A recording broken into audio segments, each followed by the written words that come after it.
All right, okay, Bacary. First of all, I just wanted to get your thoughts on ahead of the game, obviously on Sunday, but more so on Arsenal's season so far. I mean, they're going into this one 10th in the Premier League. I think it's 8 points off the top six, 12 off the top four. I mean, has this really been the sort of season you've been expecting from Arsenal, given how they ended last year with the FA Cup? Well, kind of, because the club totally changed since Arsene Wenger left. We had Unai Emery first, who did an okay job, but most importantly, now we're having Mikel Arteta, who's doing to me a great job. He's managing to build a team around some players like Aubameyang, Bacary Sagna, which is to me amazing and probably the best player at the minute. But he's giving his trust to the young players, and it's kind of working. Of course, it's not perfect because whenever someone so emblematic like Arsene Wenger leaves the club, it's always difficult to replace him. Man United had the problem whenever Ferguson left. It took a few years because they bounced back, and today they're on the top of the league. So, yeah, I'm not surprised it's going to take time, but we just have to trust the process. And I think Mikel is doing a great job. Mm-hmm. Okay, well, let's talk about this game on Sunday now. I mean, Arsenal-Tottenham, it's always a big game. It's always a game that everyone looks for when the fixtures come out if you're an Arsenal fan. But sort of given where Arsenal are in the league at the moment, I mean, is this how big a game do you think this is for Arsenal? Well, without even thinking about the league, it's a derby. And you know how it is for the fans, for the clubs, for the community, for the Arsenal lovers. It's really important to win the game, and it's a pride. It's about pride first. Of course, regarding the league, it's going to be really important because we are not many games left, and if you don't want to catch up a European spot, they have to win all games now. It's doable because Arsenal can win against anyone, but it's going to be tricky because they're going to be facing a good team, a solid team with amazing players. So it's going to be an interesting game. Tactically, very good because we're going to have one team who will try to have the possession, facing a team who likes to defend and who defend quite compactly, and which is good in counter attack. So I'm looking forward for the game, but of course it's a derby. A derby has to be won, and of course, obviously, I want Arsenal to win it. Yeah, I mean, Spurs have kind of like Arsenal have had a mixed season, haven't they? But they've hit some form now, haven't they? Kane scoring again, Bale's come in and showing the type of form that we thought Bale would show now. So it's they're hitting form at the right time, aren't they? Yes, it's I think they're doing okay still. Mm-hmm. It hurts saying this, but they're doing okay, you know. They built the stadium and new facilities. They're building the team. They brought a new manager and they brought back Gareth Bale. It took time for him to pick up some stability into the team, but I think he found his form now. He scored a few goals recently. Harry Kane was injured. He came back and scored. You have Son, which is amazing and probably their best player and the most dangerous player in the team, which was not as efficient as he was at the beginning of the season, but he's getting there again. And yeah, they have few interesting players. It's gonna be a tricky game to play for Arsenal because you know Tottenham is totally different from the Tottenham I used to face back in the days. They changed a lot, and it's a really solid team. So yeah, Arsenal has to be careful on this one. Yeah, and obviously they got Mourinho in charge, a manager that Arsene used to have quite a lot of run-ins with. What were your sort of thoughts and your memories of coming up against Mourinho? And is he the type of manager you'd like to see Arsenal have gone for at some stage or not? You know what? I like his confidence and the fact that he want to step on players and he want to step on his opponent. He just want to win. He has the right mentality. He will take anything to win the game, no matter how he has to play. Even if he has to play for like on the defensive side, if he has to be compact for 90 minutes, as long as he doesn't concede goal, he believes he can always score. And he's right, because when you play against Harry Kane in front of the goal is clinical, and Bale is getting clinical. Son is clinical too, so he knows if he sits well and if they play compact, they're gonna end up winning some games, and that's his mentality. Not for everyone, not everyone likes it, but I admire the fact that he doesn't hide it, and I like his confidence, honestly. And of course, I'm happy with the way Arsenal is doing with Mikel, but it's always good to have some kind of big manager, big person at the club who likes to drive everyone up, who likes to bring some positive mood, and I think that's the Mourinho's effect.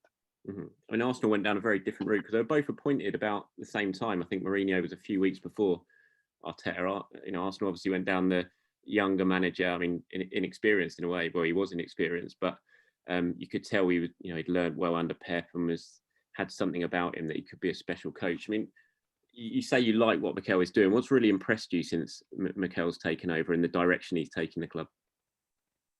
You know, it took a team in a difficult situation. When Emery had a tough period at the end of his spell at Arsenal, the club was in a bad shape. I remember saying it was like a circus because to me it's one of the best clubs in the world, but it was not run perfectly, and he managed to bring some peace at the club. He managed to bring some confidence into the players, and you can see the mentality of the players is just great. They turn up to the game and they all run at the same time. They make efforts, and he's not scared to play young players as long as they give 100%. He just gives them the chance, and I think they give this back to him, and the fact that he tried to bring some tactical work into the team. You can see the shape of the team. You can see they try to play, not kick out the ball. They have a meaning behind everything they're doing, and I respect that. I respect that because at the beginning it was probably working, and then of course you're gonna have a tough period.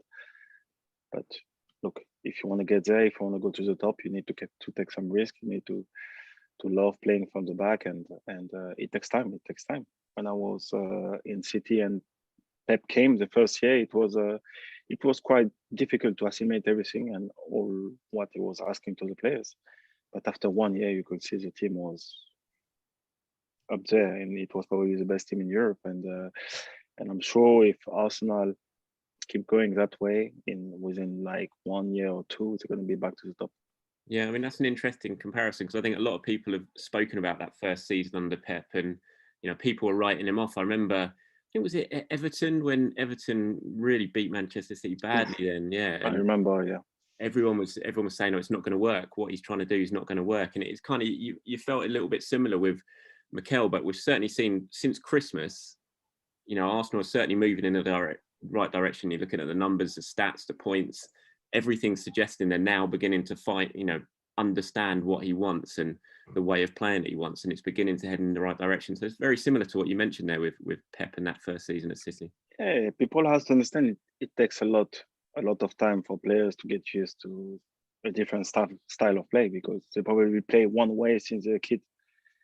So suddenly you ask them to do something else, so they need to assimilate it, and it has to become natural, you know. And everything happens so fast on the pitch that if you don't get it perfectly or if you're not at the right position at the right time, you cannot play. And it's a normal process, and I think the club need time. The fans should be backing up the team no matter what.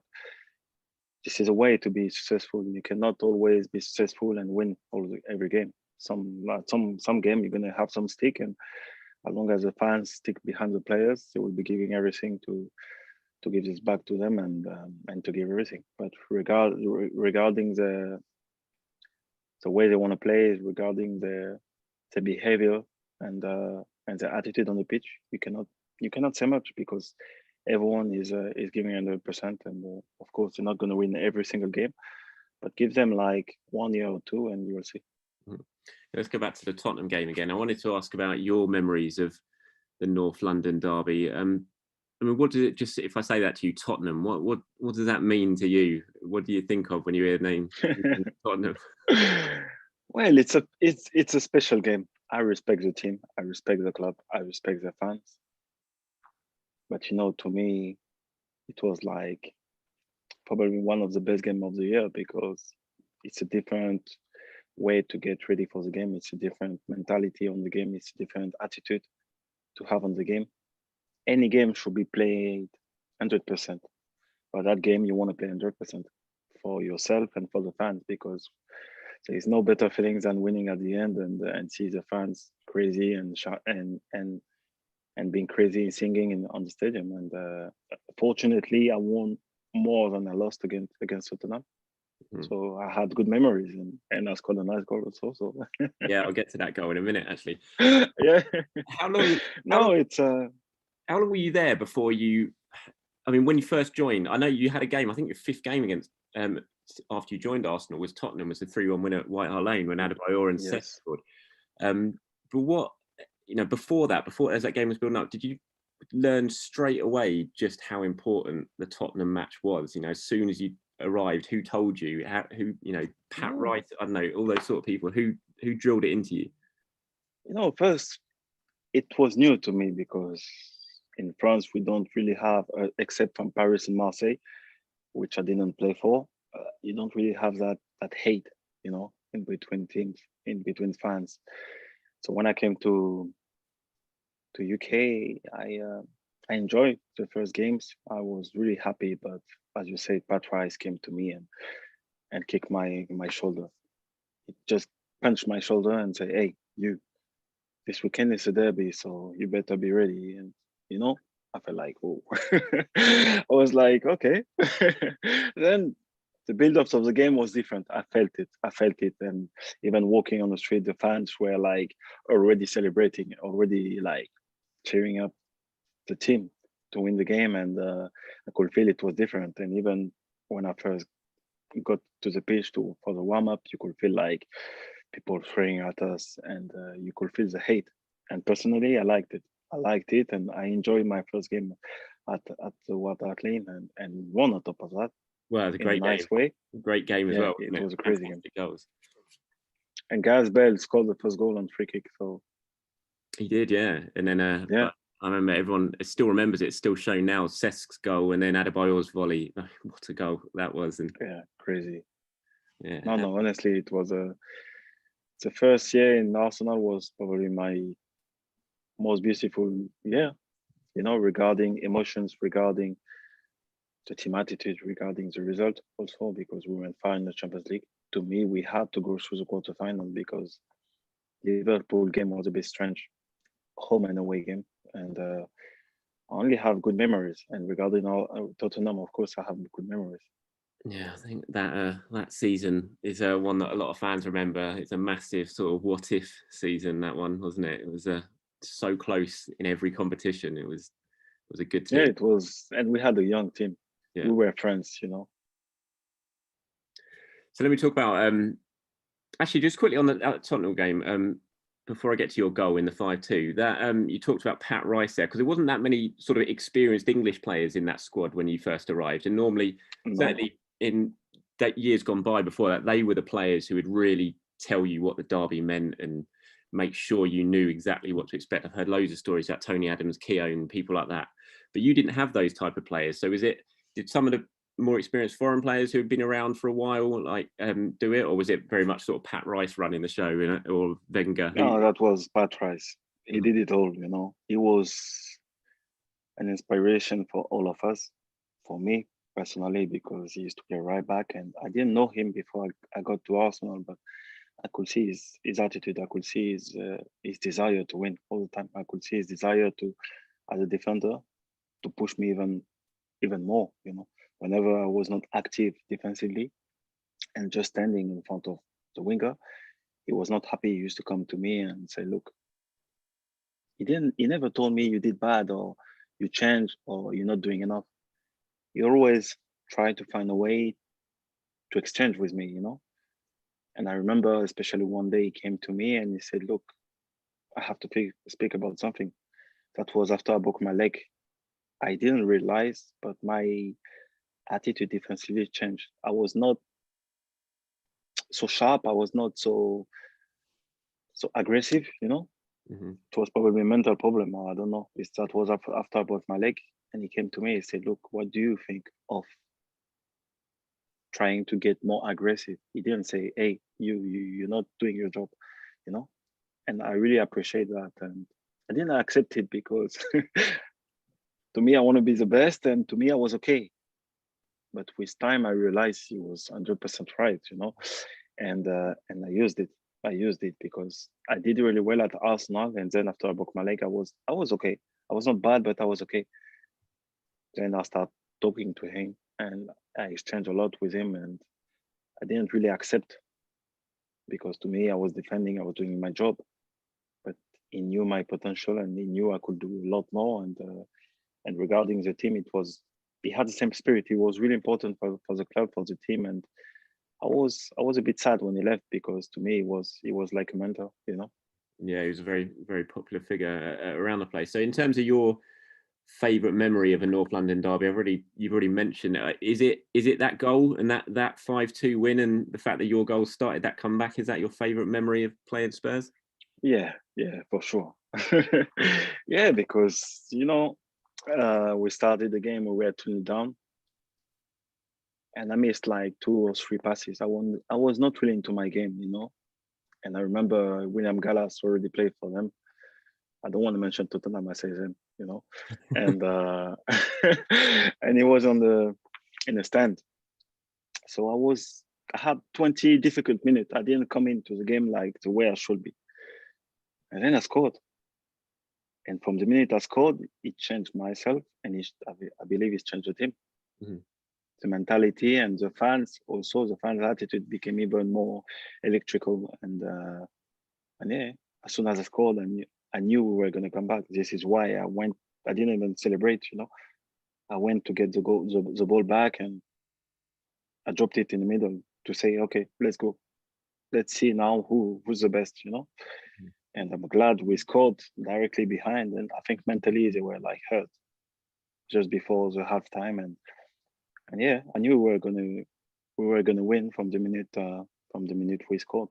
Yeah, I was in the stands that day. It was a special afternoon. And Robin scored the goal straight after you as well, and 2-0 down to 2-2 at half time. It was just everything in like 5 minutes maybe. So, and his goal was everything on his goal was crazy. The way his first touch and the way he set up himself and even bend it's just perfect, you know. Mm. And I have goosebumps, you know.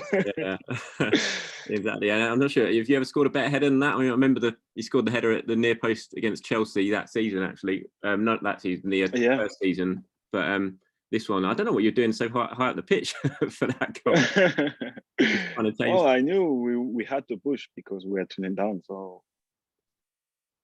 I thought, look, if I don't go forward, Ben will stay forward with me, and you know how dangerous he is. So I forced him to defend.